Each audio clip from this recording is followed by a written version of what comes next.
Good morning, good afternoon, and good evening mga kamote. So pupunta pala kami ngayon sa bundok kukuha ng saging dahil gusto namin kumain ng saging with ginamos. So ayan yung mga kasama ko guys, si Ashley, Angel, Sarah, Jared, and then si Luigi.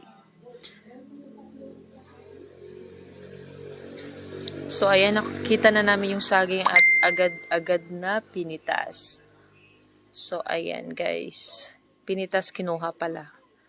So, ayan. And then, pababa na kami ng bundok. Nakita namin yung buko. Ayan. Umakyat si Ashley at kumuha ng buko. Kaso, medyo sablay kasi matigas na siya. So, umakyat na naman siya sa ibang puno ng nyog. Ayan. Pero walay pa rin. Yan, trinay isungkitin. Hindi pa rin gumana. So, umuwi na kami at, ayan, kumain na ng saging. Hindi ko na pinakita kung yung sa pagsaing niya. Nakalimutan ko.